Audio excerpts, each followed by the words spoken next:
Okay. So I'll repeat. The title of my talk today is Practicing Perfection. I think it might be better titled Perceptions and Reality. About a year ago, I started practicing painting ensos.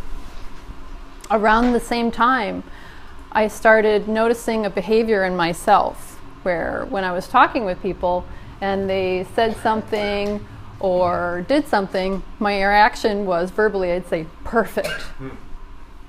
And I started to notice when that would arise and in what kind of conditions it would arise. I'd hear myself saying, perfect. And then I'd think, well, why was that perfect? Why wasn't that other part? Why wasn't that perfect? And I started to notice certain behaviors in myself, and it's still a practice of mine. And so I started really digging in deep to it. So you could say that this talk has been in the works for a year. And you can think about things that, we often label in our life as perfect. Sunset at the beach, blue sky, fluffy clouds, comfortable jeans, working at home. And then there's some things where we can get really hitched with that we want to go perfect, like weddings. Lots of money and time goes into a wedding to make it perfect. Are divorces perfect? There's a lot of stigma around a divorce, so we don't always think of it as perfect. And it's really emotionally difficult to go through, but later on we might say, yeah, that was perfect. Is perfect only good occasions? If you got fired, do you say that's perfect? You got a flat tire, but you avoided an accident, so maybe that was perfect? I had a kidney infection recently, and maybe it was perfect because I wasn't in the hospital and I missed some meetings at work.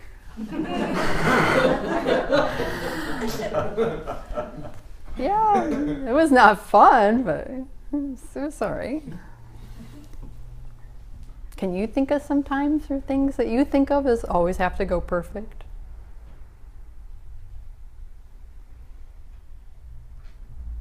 Not so easy. Easy to do, not so easy. I once had a perfect meal, and it was crispy, it was seared, it was spicy, it was flavorful. And then the host that made it said, "It's not so good tonight. The last time I made it, it was perfect." And I was like, instantly devastated. I was like, wait, my perfect is not your perfect. This is something to think about. So I came up with this statement. Perfection is feeling satisfaction with your arising perceptions and the codependent conditions of the present moment being aligned to your expectations. Your expectations for your needs were satisfied. Pure acceptance of this moment right now. It's just your state of mind. You like something because it triggers an idea of how you expect it to arise. If conditions meet that expectation, you say, perfect. If you have low standards, everything is perfect. It's just really your mind saying, this now. What is this now? It's our mind-body releasing to current conditions with full acceptance and gratitude. That's perfect. So now I'm going to tell a series of stories and read some things about what comes up with this. Maybe perfect moments I've had or readings that align with this. So one day on my way to work,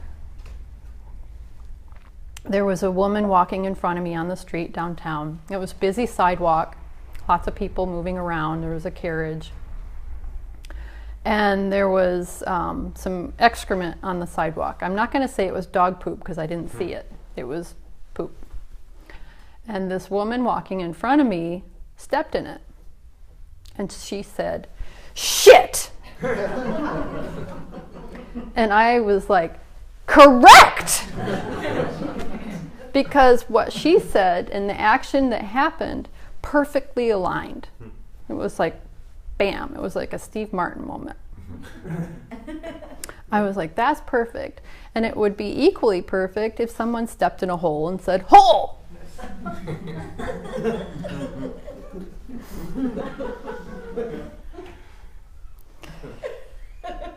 So what about the perfect excrement? There's a lot of Buddhist stories about going to the bathroom being a spiritual experience. The Dalai Lama talks about how you have to be in this meditative state in order to release your waste.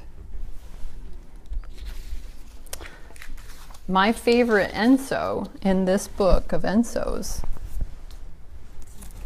is titled Toilet.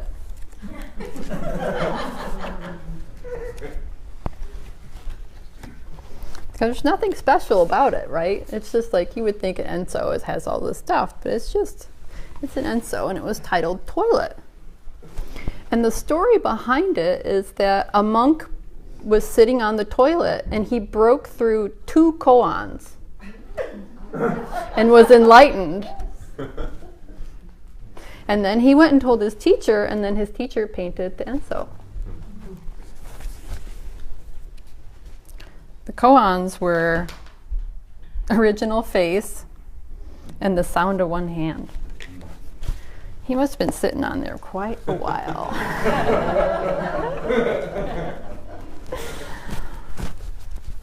In Sesshin retreat, we practice Samu practice. And it's cleaning with 100% of your mind and your body. Full attention to whatever you're cleaning.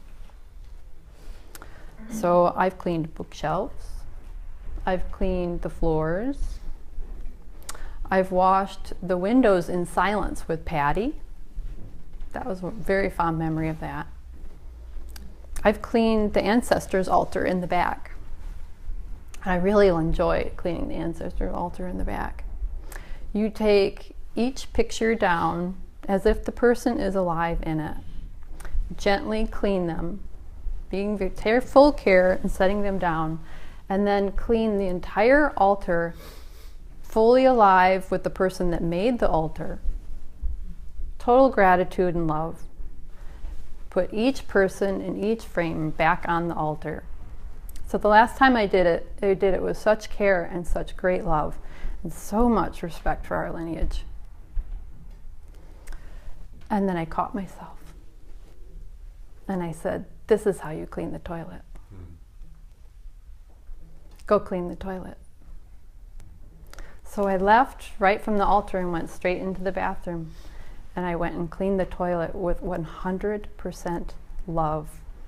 100% being in the moment, 100% thinking about how this is also an altar. At that moment, there was no difference between the altar and the toilet. I have lots of gratitude for the toilet. Think about it. It accepts all of our waste without one complaint. I don't know any other relationship like that.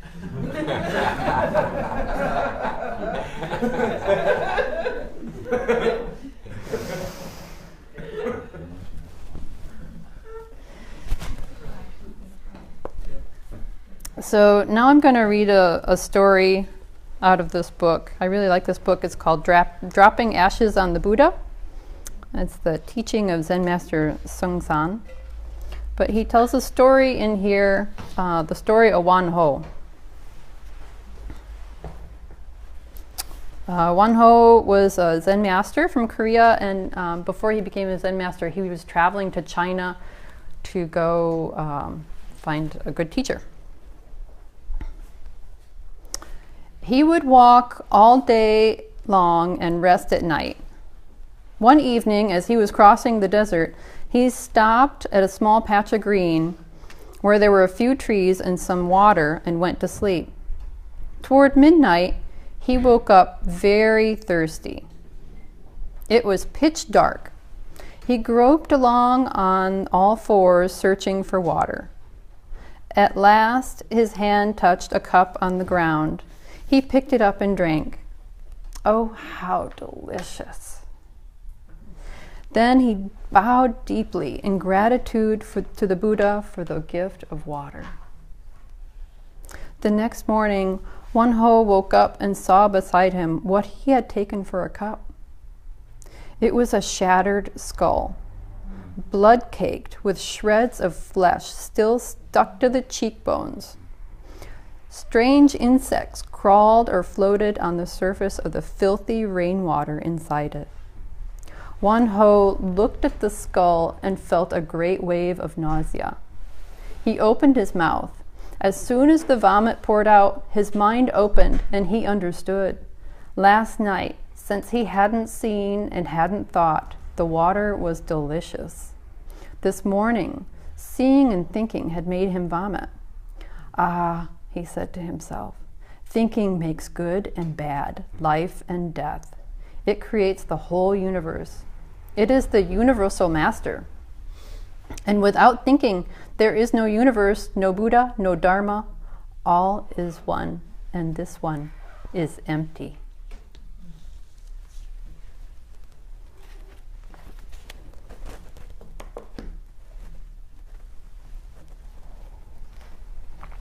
Our mind creates situational happiness from the present moment and agreeably accepts or refutes based on our conditioned thinking. Our preferences create our happiness and our misery. It's your choice. Flowers fall and weeds spread no matter how hard we try to grasp to prevent either one. We grasp so quickly to each new sunrise, new job, boss, and how we think people should behave.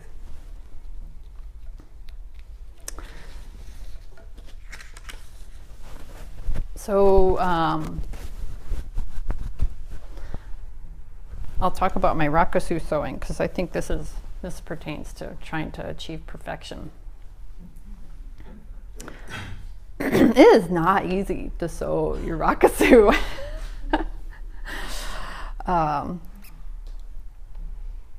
When you sew your rakusu, it is the perfect time to watch your mind.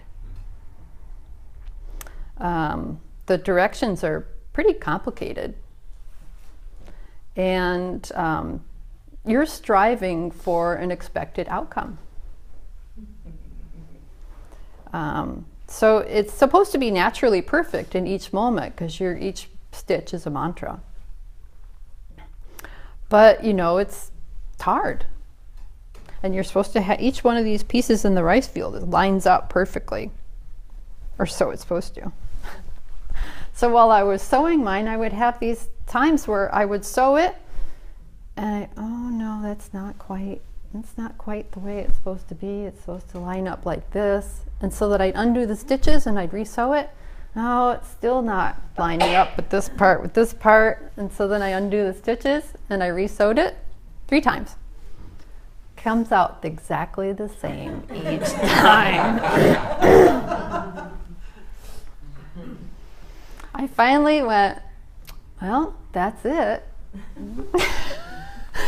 That's the way it's supposed to be. That's it as it is. And that's how you see perfection. As it is means just being in time and accepting everything and not grasping with attachment to what arises or falls. Breathe and witness without judgment or a desired outcome. Seeing things truly as they are means recognizing your judgment and desires and the attachment to an outcome. attachment to an outcome leads to disappointment most of the time. Why is this so hard to do? We know this is the prescription. It's just really hard to do. I can think about how things should go, and I'm always disappointed how they turn out, and especially if I apply that to people. Like expecting your spouse or your family member to behave like they're enlightened. That's not going to happen. We're not perfect. Just love people all the time. That's seeing them for who they really are. Full of thorns, nose hairs sticking out, stinky breath, flatulent airs, false promises. Just love them. That's perfect. All things arise together in each moment. Good and bad accidents, miracles, death, birth. There is no birth without death. They are one and the same. No denial of how it came to be, as we are part of that cycle of interdependence. Just accept it and do. And that's another breathe in and breathe out. When we trust in the way, we see there is nothing to hold on to. It is all part of our every breath. Now I'll read a little section about as it is from branching streams flow in the darkness. Small mind is the mind that is under the limitation of desires or some particular emotional covering or the discrimination of good or bad. So, for the most part, even though we think we are observing things as it is, actually, we are not. Why? Because of our discrimination or our desires. The Buddhist way is to try hard to let go of this kind of emotional discrimination of good and bad, to let go of our prejudices and see things as it is. When I say to see things as it is, what I mean is to practice hard with our desires. Not to get rid of our desires, but to take them into account.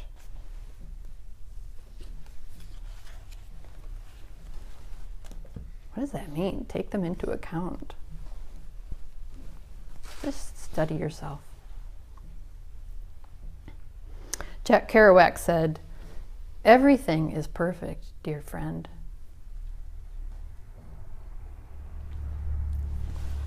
So that leads me up to talking about my Enso practice.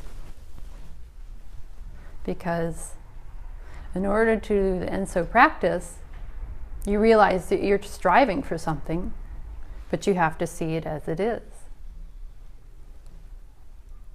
Enso means, in Japanese, the translation is circular form. And the earliest known example of an Enso was by a Chinese Zen master, Kyozan. And that was in the year about 850. So Enso is a disciplined practice of calligraphy and your mind. First, you have to prepare your mind, just as you would for meditation.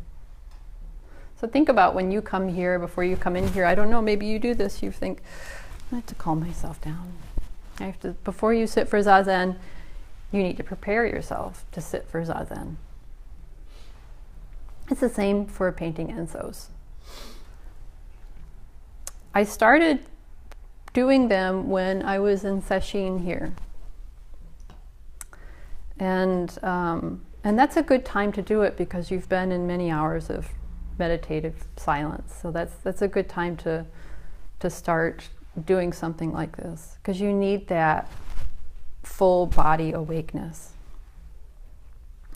The Enso requires my entire heart, body, soul to be completely present. I learn a lot about myself when I paint the Ensos. If I sit down and say, I'm going to paint Ensos, I'll come out with ovals and triangles. You can't be thinking. It is just 100% present. And sometimes that means sitting with the courage of, is this going to turn out? You can't attach any judgments to it, but that's kind of hard. Each Enso is birth and death in one moment. A complete Enso is an entire lifetime. I start the Enso with holding the brush above the starting point. And I completely am present for the brush, the paint, and the paper. And the second that I set the brush down on the paper, it's kind of like this, there's no going back. This is it. You're starting now.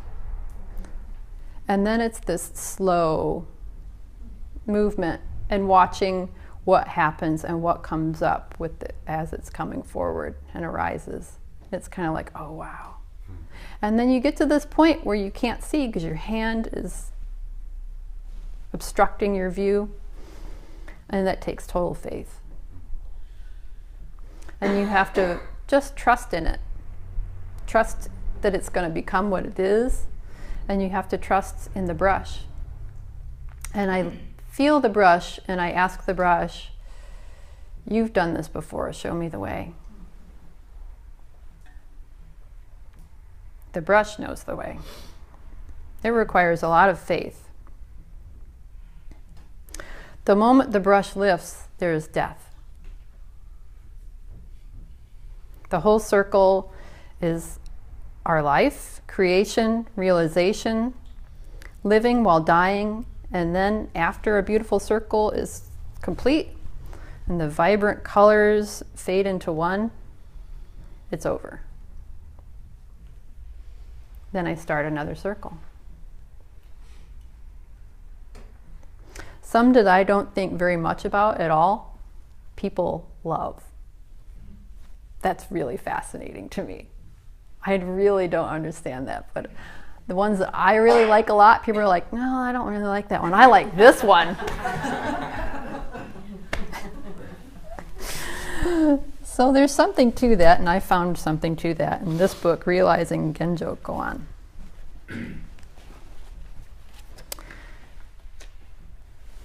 Because we each have different karma, each of us sees the world differently. And yet, one often thinks, my opinion is absolutely right, and all other views are wrong. To open the hand of thought, or to stop discriminating, is to stop judging things solely on the basis of one's own limited views. Because any view is the product of a particular set of conditioned circumstances and experiences, we must give up seeing our own views as absolutely true. Non-discrimination is sometimes represented as a circle. Just as Dogen expressed it as a circular horizon of the ocean. Yet when we conceptualize anything as a true discrimination of reality, as an absolutely true description, we are already outside reality. To stop discrimination occurs only when we let go of our thought in the sitting practice of Zazen. Sawaki Roshi also said, people often say, in my opinion. Anyhow, my opinion is no good, so keep your mouth shut.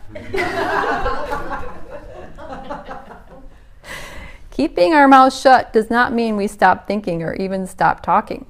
It means we try to see true reality more and more clearly and deeply, and we strive to broaden our perspectives, rather than simply using words or thoughts to justify our own limited views.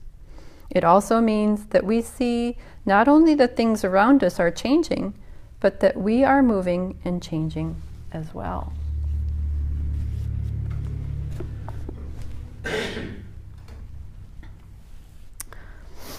The Enso requires me to release to the pure moment, 100% alive in doing.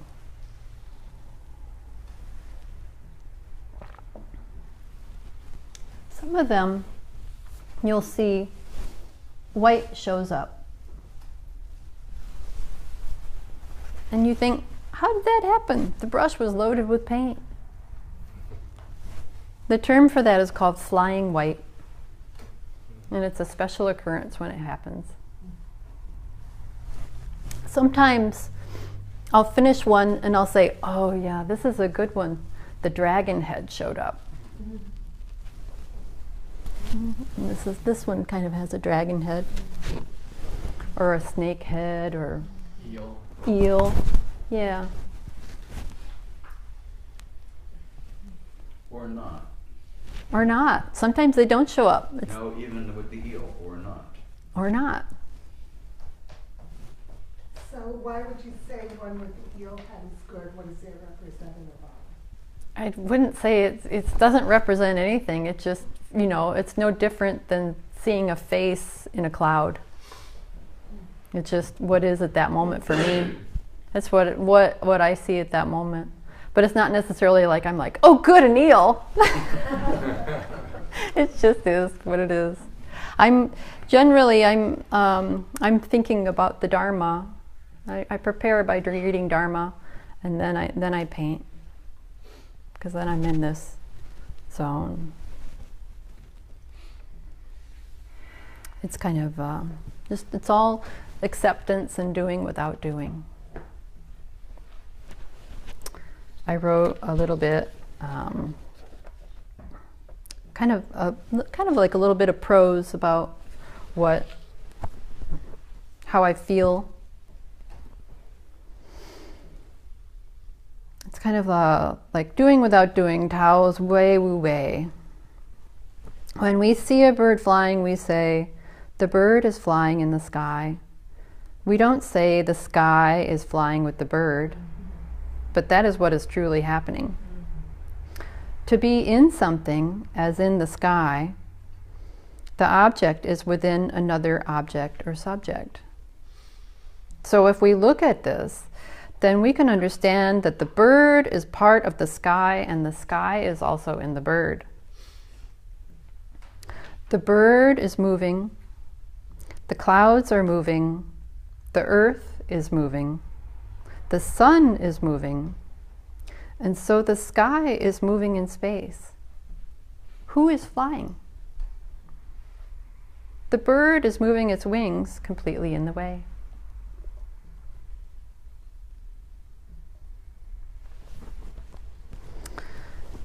So again, interestingly enough, he's somebody I like to read a lot. He actually wasn't very fond of Ensos.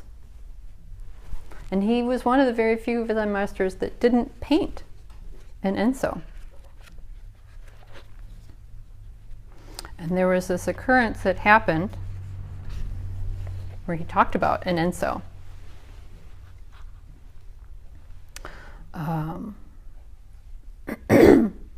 He was at a Chinese Zen monastery. On the wall of the walkway, he saw the painting of a single circle and asked his guide what the circle represented. The monk said that it was a painting of Nagarjuna, manifesting the form of a round moon. The painting represented a story about Nagarjuna's Zazen. It is said that people only saw the form of the round moon when Nagarjuna sat Zazen.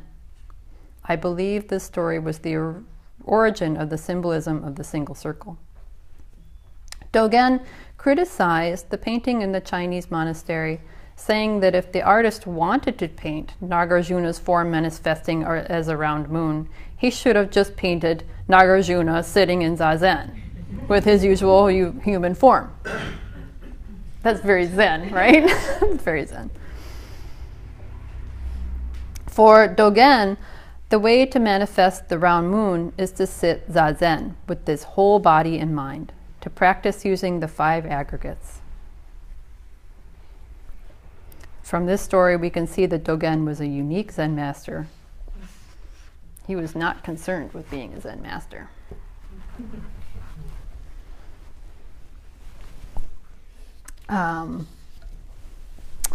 So the goal, here's another quote.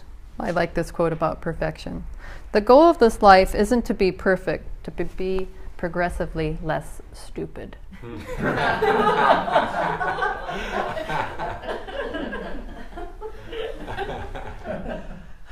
That's by Marshall Rosenberg. Yeah.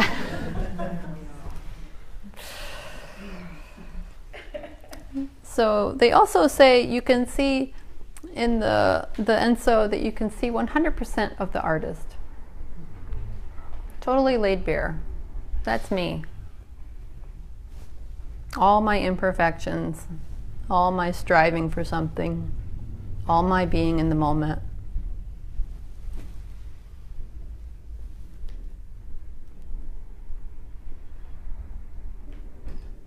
100% revealed.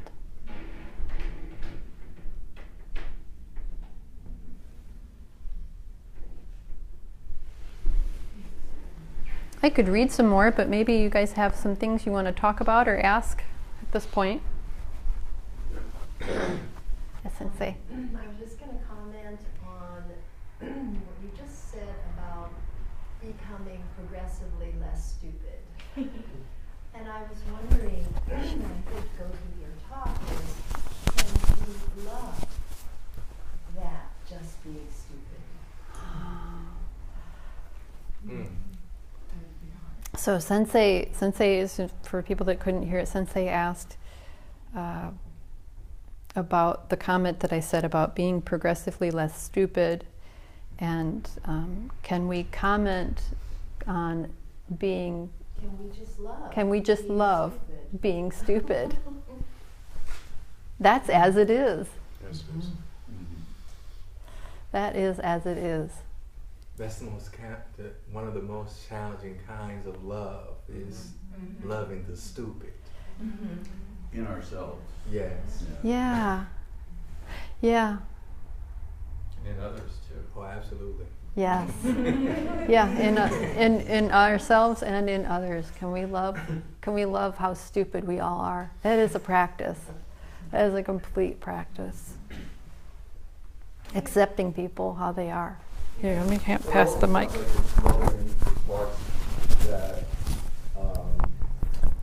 That just wants to awaken with more wisdom. Yeah. You know, instead of the stupid aspect, which, you know, again, it's a great word, but in a sense it seems to be speaking to the just awakening to the ongoing journey. So the way Buddhism uses the word ignorant, you know, can we replace the stupid with ignorance or something? Or our childlike selves. Our childlike selves. Can we accept the child in everyone? I think that's a really great remedy that I try to apply in most situations. Excuse me. Where when I'm feeling some aversion to a moment or people, I try to see the 8-year-old. I think we kind of all stop at 8-year-old in some behavioral pattern that comes up. MG, do you want Mike? No. Okay. Okay. Okay. I am taken by your practice and preparation before you do the Enso, and it can be sort of a lesson that can be carried over to life. So here's something that arises as a struggle for me, is how do you bear witness to great suffering in the world? Environmental, racial, poverty, suffering. And you have an expectation of what a good plan, say, would look like, and that is not happening. How do we apply the lessons from your Dharma talk to something like suffering? I'm not expecting an answer. There was no expectation here. I just wanted to put it out there. Yeah, I'm not a Zen master. I'm just in training. But I think you can, that is the practice of everyday living and just showing up. Because we all want, world peace. We all want legitimacy in office. We all want respect. We all want to be heard. And it is extraordinarily difficult when you have these expectations and you want a timeline, because it's not going to happen. I think for me, take ego out of the language, I'm sorry. In your practice of preparing before you even do the ENSO, Yeah. that I think is very interesting, because there's great reactivity in the world, great reactivity in ourselves individually and collectively, no matter what your political side is. And as I think we're reacting, that moment that you talk about preparation, you ground yourself in the Dharma. Yeah.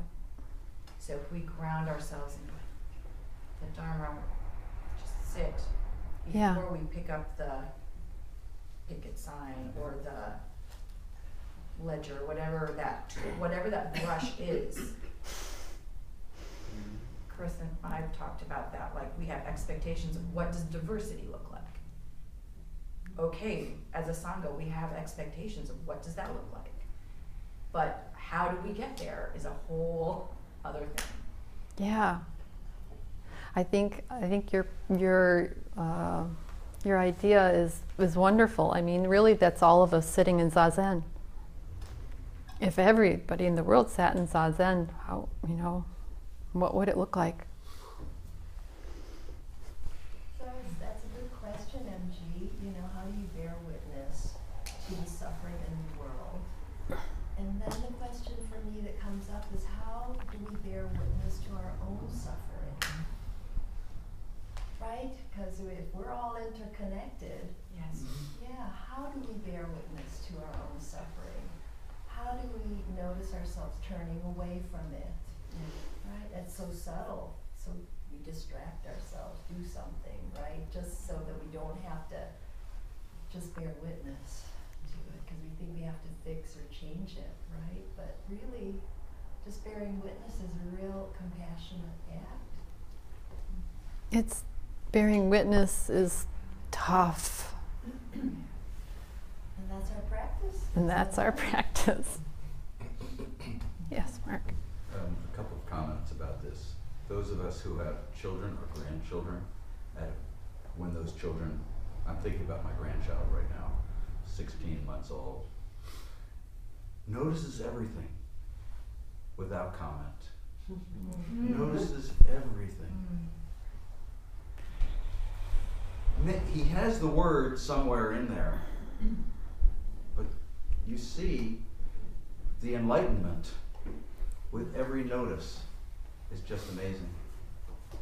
Another comment, and this is me. I've noticed, so I too have been reading a lot of Dogen, studying actually Dogen, and also Glassman Roshi. And I'm really, really struck by noticing how when I am just accepting everything, and I guess it's connected to what I just said, how I'm noticing everything and not putting value judgments, just noticing, I am quiet. I'm increasingly quiet. I had a conversation with someone, a fairly deep one, when I was away in Mexico, this guy, and he said, I think I'm becoming more introverted. And I thought about that and I decided, no, I'm not introverted. I'm not. I'm just more aware, just listening, just accepting, just being with it. That's bearing witness. Yes. Yeah. Except that I like to take issue with just bearing witness, because I think bearing witness in itself, we need to move past bearing witness. That's loving action. Exactly. Yes. Yeah. Yes. And that's the connection that I had with what you were saying. Can I just say one more thing? Yeah. Dogen said something, I couldn't help but look it up. Find it, from Fukan's. Hi. Hi there. Hi, Dogen. He says, still, if you are wandering about in your head, you may miss the vital path of letting your body leap. Yeah. Stay awake for that one. Go ahead, Tom. Thank you. Thank you. One thing has struck me, especially standing back here, is I can see the frames, and I saw them up close. The frames are white, the mat's white. It's this perfect color, maybe. Perfect. It's not the perfect color, or is it both? And the squareness of the frames. There's something about that is different than a horizontal or a vertical rectangle. The circle within the square. And the square, I mean, the frame is just the opposite of Yeah. the circle. Then Frankie, you were next. Looking at the pictures, to me now, and I'm excited saying with the suffering and everything, it looks like birth and a baby being in utero. And it looks like how we rest throughout our entire life when we're in fetal position. Yeah. Which is the most restful state that you could be in, is when you rejuvenate in its entirety. And it takes a lifetime to truly rejuvenate and go back to source. And to bring that back to the suffering, how do you accept the suffering itself is accepting all of the traumas, all of the suffering that you experienced at every single age, because you are every single age in this present moment. So I feel to accept others' entirety, to accept all of you, all of whom hurt you, all of the society woes, all of that in its entirety, to truly be enlightened with Buddhahood. Very nice. Thank you, Frankie. Yeah. You're up next. Your talk is, in 2 weeks. I was thinking that when you were talking about cleaning the altar, my experience in cleaning was Avalokiteshvara, and I remember starting with some kind of tools that would really get in and clean, and thinking at first, okay, this is fun. And then in the process, I remember feeling just like I was bathing.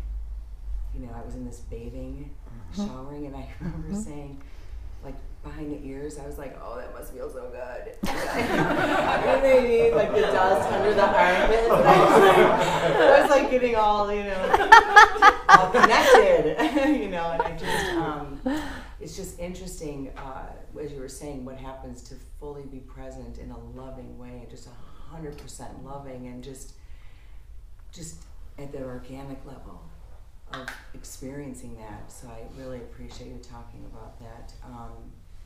And in the suffering piece as well, hearing just other wonderful, experiences about suffering today, it made me see in a different way and feel in a different way that as someone says, how do I witness the suffering in the world? I am the world suffering, and when it's me, I think it's me separate, but I do have a responsibility to cleanse my suffering, because I am part of that suffering of the world that someone else is troubled over and suffering over.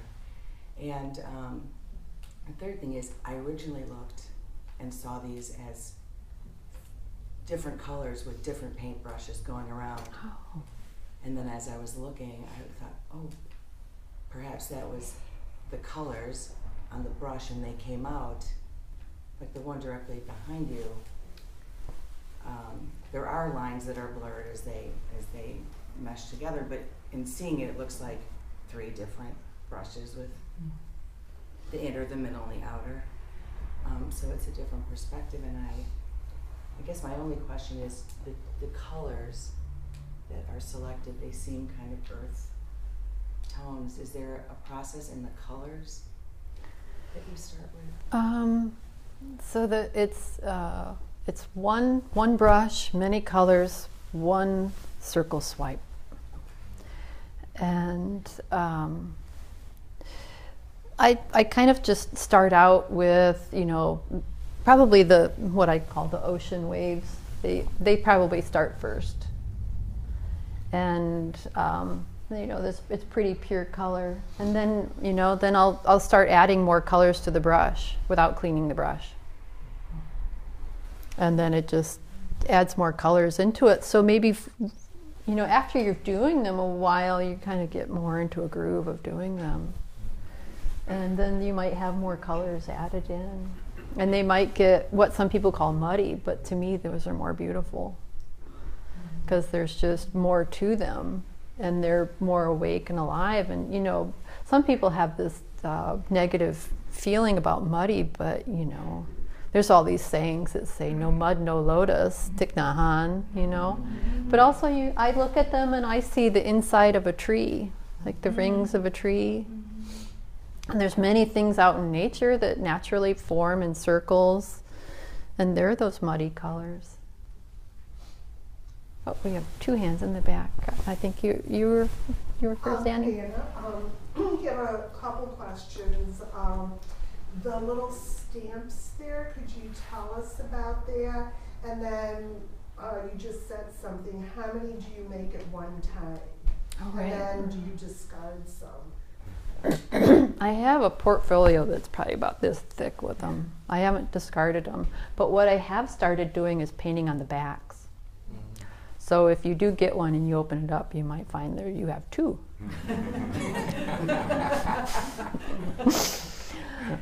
There's duality, non-duality for you. This is my signature. It's my Dharma name, Shinkō.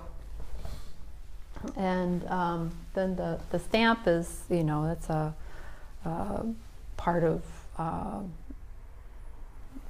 a practice that goes far back in Japanese practice. It signifies your signature. Sometimes they're just a generic design. They don't really say or mean anything.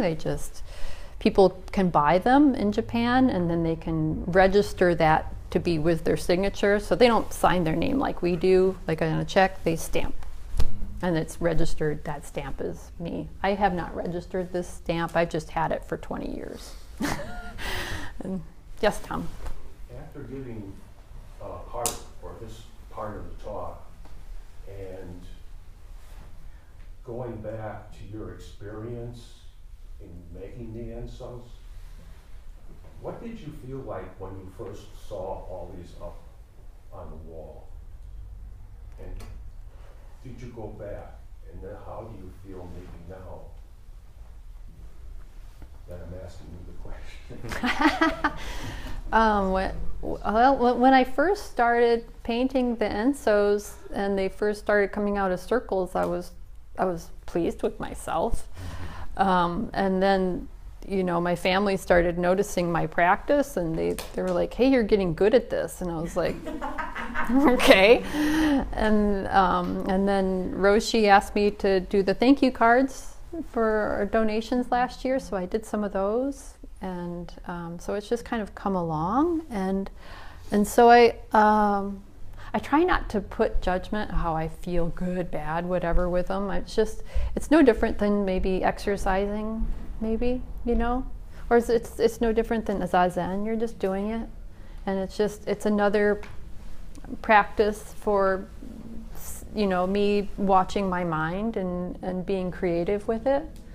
So I'm just kind of doing that. But the installation of this show was very interesting. I was told there was a perfect time to put it up, and that was at 11:30 yesterday morning. And to arrive then, so I came here, and my husband said he would help, and Roshi said, yeah, I'll be there, and Susan said she could be there, but she was sick. So we show up and class had just finished. Carolus's class had just finished. And some of the students were here and they were quite interested in what was going up and in buying one. So I had all these interactions with that. And then Roshi says, we better hurry up and get these on the wall, Shinkō, because Sensei's hula class starts at noon. I was like, what? We have a half hour? It was less than half an hour at that point because we were already having this exchange going on. I was like, oh, okay, we got to get busy. And he said, well, did you bring the tools and whatever? I said, no, I thought somebody else was bringing them. And so then he had to go get the tools and what have you. And so then we're like figuring out how to hang these up and in what order they go in. This is all very fast. And Sensei's hula class starts up.